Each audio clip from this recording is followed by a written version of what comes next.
I'm always ready. All right, what's your name? Brandon Cohen, Brandon, which office are you a part of? D3 Empire. And what's your role with that? I'm a manager of the office with James Edwards, and yeah, we're just out here running things. And where's that office ranked in the company right now? Numero uno. How many installs? Today's the 20th of June. How many installs you guys had on the year? Actually 1,700. 1,700, and almost all those were summer numbers because you guys are a summer office, yeah? Yeah, we didn't start until April, really. We only had 200, 250 going into the summer, With 300. 3 seasons. Okay. I want to highlight something that's a little bit different than what we do on a lot of these videos, guys. How many personal sales you had on the year? Oh, I love when people ask me this. 0. Do I razz you about that all the time? Why would you?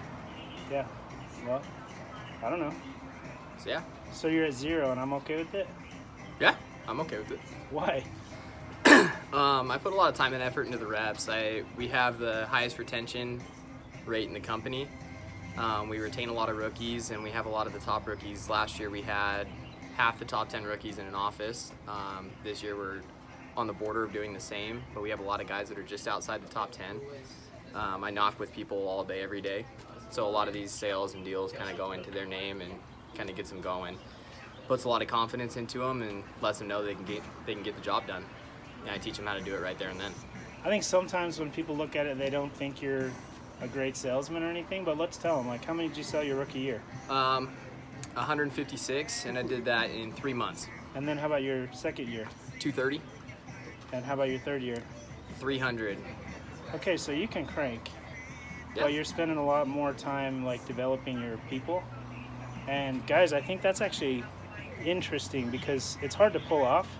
But last year you only had 10 guys, and like half of them were the top 10 rookies in the company.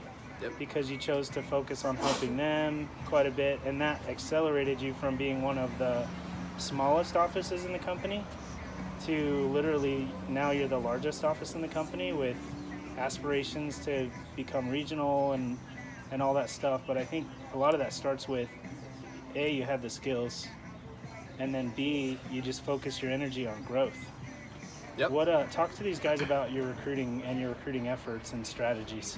I think, so just to hit home on the sales thing, it's important to have a vision of replicating yourself. That's how you grow. Everybody can learn to sell 200 accounts, 300 accounts. It's an effort thing. It's work ethic. It's time put into yourself to go out and sell, and it's super important, and everybody should be able to do it if they're going to be leaders.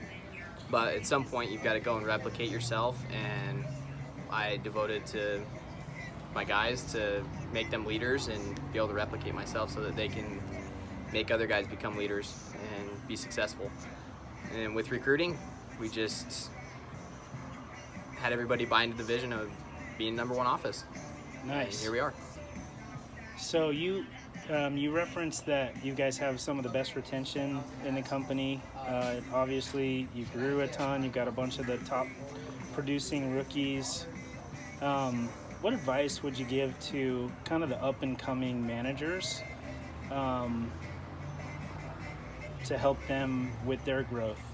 What's the best piece of advice you give to up-and-coming managers? People that aren't there yet, but they want to be. Don't get down when things are looking like they're not on the up and up. You got to treat it just like an investment. You leave your money in there even when it's down, and you wait for it to shoot back up. In fact, you actually treat it better than when it's up. So best advice I could give is put time and energy into your guys, and if you feel you already do that, take a look in the mirror and reflect and see if the numbers speak for that. And if they don't, go put more time and effort into them. Show them how much you care and help them see the vision that everybody wants to do. So in the recruiting process, like how many guys would you say you guys vetted or talked to this last year? Oh geez, probably Hundreds. Yeah, probably 300 or 400. And how many people signed up? I think we were about 75, 80. And then how many of those showed up? 55, 55? 60.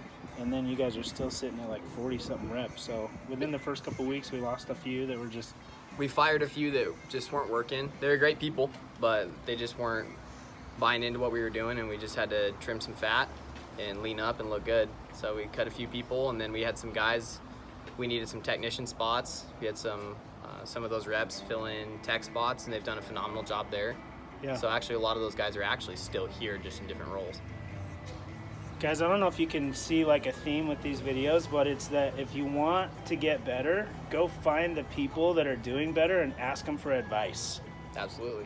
Because good advice is good advice, and it's going to lead you in the direction you want to go. Bad advice is bad advice. It's going to lead you in a bad direction. So hear it from the man that used to be one of the smallest offices. Like literally, you were the smallest office in D3 last year, and had a 180 turnaround, and now he's not only the biggest office in D3, but the biggest office in the whole company. So for all those of you that might be running a smaller office or whatever, that starts with saying, hey, this is what we want to do, and then putting all the pieces of the puzzle together, because you can get there. So there it is. There it is.